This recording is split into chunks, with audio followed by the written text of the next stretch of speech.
ಕ್ರಮ ತಗೊಂಡಿದ್ದೀವಿ. ಸರ್ ಈ ಘಟನೆ ಆಗಲೇಬಾರ್ದಾಗಿತ್ತು. ಪರ್ಟಿಕ್ಯುಲರ್ಲಿ ಸಿದ್ದರಾಮಯ್ಯ ನಾನು ಈಗಲೂ ಕೂಡ ಈ ಘಟನೆ ಸಂಭವಿಸಬಾರ್ದಾಗಿತ್ತು. ಎಲ್ಲಿ ಸಂಭವಿಸಿರೋದು? ಕ್ರಿಕೆಟ್ ಸ್ಟೇಡಿಯಂ ಹತ್ರ. ನನ್ನ ಕ್ರಿಕೆಟ್ ಸ್ಟೇಡಿಯಂಗೂ ನನಗೆ ಸಂಬಂಧ ಇಲ್ಲ.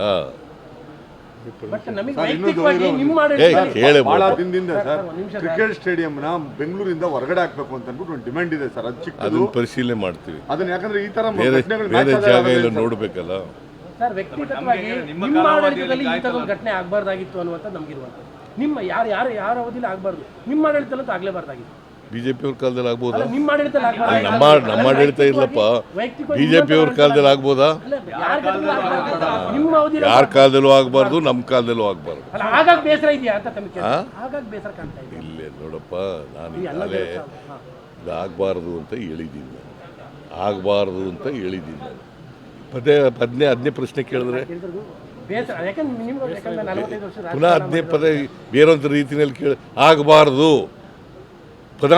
I repeat I reiterate ಆಗಬಾರ್ದಾಗಿತ್ತು. ಇದು ಅಹಿತಕರ ಘಟನೆ. ಇಂಥ ಘಟನೆ ಆಗಬಾರ್ದಾಗಿತ್ತು. ನಾನು ಚೀಫ್ ಮಿನಿಸ್ಟರ್ ಆದಮೇಲೆ ಇಂಥ ಘಟನೆ ಯಾವಾಗಲೂ ಕೂಡ ನಡೆದಿರಲಿಲ್ಲ. ನಡೆದಿದೆ. ಇದು ಅಧಿಕಾರಿಗಳ ತಪ್ಪಿನಿಂದ ಆಗಿದೆ ಅಂತಕ್ಕಂಥದ್ದು ಮೇಲ್ನೋಟಕ್ಕೆ ಗೊತ್ತಾಗುತ್ತೆ. ಅದಕ್ಕೆ ನಾವು ಕ್ರಮ ತಗೊಂಡಿದ್ದೀವಿ. ಪುನಃ ಅದನ್ನೇ ಕೇಳಿದ್ರೆ ನಿನಗೆ ನೋವಾಗಿಲ್ವಾ? ನನಗೂ ನೋವಾಗಿದೆ, ಎಲ್ರಿಗೂ ನೋವಾಗಿದೆ. ನೀನು ಒಬ್ಬನಿಗೆ ಅಲ್ಲ, ಎಲ್ರಿಗೂ ನೋವಾಗಿದೆ. ಇಡೀ ಸರ್ಕಾರಕ್ಕೆ ನೋವಾಗಿದೆ. ಎಲ್ಲೋ ಒಂದ್ ಕಡೆ ಪೊಲೀಸ್ ಕಮಿಷನರ್ನ ಬಲಿಪಶು ಮಾಡೋದು ಅಂತ ಅಂದ್ಬಿಟ್ಟು ಒಂದು ಕ್ಯಾಂಪೇನ್ ಮಾಡ್ತಾ ಇದ್ದಾರೆ ಎಲ್ಲ ಸೋಷಿಯಲ್ ಮೀಡಿಯಾದಲ್ಲಿ. It is not correct. ಈಗ ಪೊಲೀಸ್ ಕಮಿಷನರ್ ಒಬ್ಬರೇ ಎಲ್ಲ ಸಸ್ಪೆಂಡ್ ಆಗಿದೆ. 5 ಜನ ಸಸ್ಪೆಂಡ್ ಆಗಿದ್ದಾರೆ. ಇಂಟೆಲಿಜೆನ್ಸ್ನವ್ರನ್ನ ಬದಲಾವಣೆ ಮಾಡಿದ್ದೀವಿ. ಆಮೇಲೆ ಗೋವಿಂದರಾಜು ನಮ್ಮ ಪೊಲಿಟಿಕಲ್ ಸೆಕ್ರೆಟರಿನ ರಿಮೂವ್ ಮಾಡಿದ್ದೀವಿ. ಗೊತ್ತಾಯ್ತಾ? ನಾವು ಸೀರೀಸ್ ಆಫ್ ಕ್ರಮ ತಗೊಂಡಿದ್ದೀವಿ. ಒಬ್ಬರನ್ನೇ ಮಾಡಿಲ್ಲ. ಪೊಲೀಸ್ ಕಮಿಷನರ್ ಒಬ್ಬರನ್ನೇ ಮಾಡಿದ್ದೀವ? ಅಡಿಷನಲ್ ಕಮಿಷನರ್ ಪೊಲೀಸ್, ಆಮೇಲೆ DCP, ACP, ಇನ್ಸ್ಪೆಕ್ಟರು ಎಲ್ಲರೂ ಮಾಡಿದ್ದೀವಿ. ಇದು 2 ವರ್ಷ ಸಂಭ್ರಮದಲ್ಲಿ ಇದ್ದವ್ರಿಗೊಂಥರ ಬ್ಲ್ಯಾಕ್ ಮಾರ್ಕ್ ಆಗಿಲ್ಲ. 2 ವರ್ಷ ಸಂಭ್ರಮದಲ್ಲಿ ಬ್ಲ್ಯಾಕ್ ಮಾರ್ಕ್ ಆಗಿಲ್ಲ. ಹೆಂಗೆ ಬ್ಲ್ಯಾಕ್ ಮಾರ್ಕ್? ಪುನಃ ಇನ್ನೊಂದು ಸಾರಿ ಬ್ಲ್ಯಾಕ್ ಈಗ ನಾವು ತಪ್ಪು ಮಾಡಿದರೆ ತಪ್ಪು ಮಾಡಿದ್ದು ಅಂತ ಒಪ್ಕೋಬೋದು. ನಾವು ತಪ್ಪೇ ಮಾಡಿಲ್ವಲ್ಲ. ನಾವು ತಪ್ಪು ಮಾಡಿಲ್ಲ, ಆದರೆ ಘಟನೆ ನಡೀಬಾರ್ದಾಗ. ಸುಳ್ಳು ಅದು ಯಾರು ಕೇಳಿಲ್ಲ. ಬಿಜೆಪಿಯವರು ಪ್ರೊಸೆಷನ್ಗೆ ಅವಕಾಶ ಕೊಡಿ ಅಂತ ಹೇಳ್ಬಿಟ್ಟು ಕೇಳಿದ್ರು. ಅದಾದ ನಂತರ ಬೇಡ ಅಂತ ಹೇಳಿ ನೋಡಿ, ಲೆಟರ್ ಇದೆಯಲ್ಲ, ಪ್ರಭಾಕರ ಇಲ್ಲ ನೋಡಿಲಿ. ಇದು ಬಿಜೆಪಿಯವರು ಇದು ಬರ್ದಿದ್ಯಾ? ನೀನು ಹೇಳಿದ್ಯಾ? ಮತ್ತೆ ಅದನ್ನ ಕೇಳೇ ಇಲ್ಲ ನಾನು.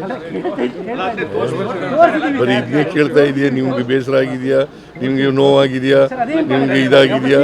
ಇದು ನೋಡಪ್ಪ, ಇದು ಯಾರು ಹೇಳಿರೋದು? ಇದು ಅದು ಸುದ್ದಿ ಮಾಡಿದ್ವಿ. ಬರೀ ಸುದ್ದಿ ಮಾಡಿದ್ಯಾ ಅಷ್ಟೇ. ದಿನ ಬರ್ದಿದ್ದೀಯ, ತೋರಿಸಿದ್ಯಾ? ಎಲ್ಲಿ ತೋರಿಸಿದ್ಯಾ? ನೋಡಪ್ಪ, ಹಲವಾರು ವರ್ಷಗಳ ಅಭಿಮಾನಿಗಳ ಕನಸನ್ನು ಈ ವರ್ಷ ನನಸು ಮಾಡಿದೆ. ಯಾರು ಹೇಳ್ತಾ ಇರೋದು? ಬಿಜೆಪಿ ಕರ್ನಾಟಕ. ಆದರೆ ತೆರೆದ ಬಸ್ನಲ್ಲಿ ಆಟಗಾರರ ವಿಜಯೋತ್ಸವಕ್ಕೆ ಅನುಮತಿ ನಿರಾಕರಿಸುವ ಮೂಲಕ ಆಕಸ್ಮಿಕ ಗೃಹ ಸಚಿವ ಅವರು ತಾವೊಬ್ಬ ಅಸಮರ್ಥ ಹಾಗೂ ಅದಕ್ಷ ಎಂಬುದನ್ನು ಮತ್ತೊಮ್ಮೆ ಸಾಬೀತುಪಡಿಸುತ್ತದೆ. ಯಾರು ಹೇಳಿರೋದು? ಈಗೇನು ಹೇಳ್ತಾ ಇದ್ದಾರೆ? ಇದು ಹೇಳ್ತಾ ಇದ್ದಾರಾ? ನಮ್ಮ ನೆಚ್ಚಿನ ಆಟಗಾರರನ್ನು ಅತೀ ಹತ್ತಿರದಿಂದ ಕಣ್ತುಂಬಿಕೊಳ್ಳಲು ಅಭಿಮಾನಿಗಳು ಕಾಯುತ್ತಿದ್ದು, ಅಭಿಮಾನಿಗಳ ಈ ಸಂಭ್ರಮಕ್ಕೆ ಕಲ್ಲು ಹಾಕಿದ ಪರಮೇಶ್ವರ್. ಯಾರು ಹೇಳಿರೋದು? ಹೌದಾ? ನೀವು ಇದನ್ನ ಒತ್ತಿ ಹೇಳೋದೇ ಇಲ್ಲ. ಇದನ್ನು ಒತ್ತಿ ಹೇಳಪ್ಪ ಮೊದಲು. ಒಂದು ವೇಳೆ ಬಿಜೆಪಿಯವ್ರಿಗೆ ಮಾಡಿ ವಿಧಾನಸೌಧದ ಮುಂದುಗಡೆ ಮಾಡಿ ಅಂತ ಹೇಳದೆ ಹೋಗಿದ್ರೆ ಬಿಜೆಪಿಯವರು ಬೇರೆ ಥರ ಬಣ್ಣ ಹಚ್ಚರು. ಈಗ ಈಗಿನ ಬಣ್ಣ ಹಚ್ತಿರ್ಲಿಲ್ಲ, ಬೇರೆ ಥರ ಬಣ್ಣ ಹಚ್ಚಿ. ಸರ್, ಈಗ ದಸರಾದ್ದು ಎಕ್ಸ್ಪೆಂಡಿಚರ್ ಲಿಸ್ಟ್ ಬರಲಿಲ್ಲ. ಇನ್ನೊಂದು KDP ಮೀಟಿಂಗ್ಗಳು ಆಗ್ತಾ ಇಲ್ಲ ಸರ್. ಈಗ ಮೈಸೂರಲ್ಲಿ ನೀವು ಮೊದಲು ತಗೊಳ್ತಾ ಇದ್ದೀರಿ KDP ಮೀಟಿಂಗ್, ಅದು ಆಗ್ತಾ ಇಲ್ಲ ಸರ್. ನಮಗೆ ಯಾವ ಡಿಸ್ಟ್ರಿಕ್ಟ್ ಇನ್ಚಾರ್ಜ್ ಮಿನಿಸ್ಟರ್ ಜೊತೆ ಮತ್ತೆ ದಸರಾದ್ದು ಯಾವಾಗ ಕೊಡ್ಬೋದು? ಈಗ ತಕ್ಷಣ ಮಾಡ್ತೀವಿ.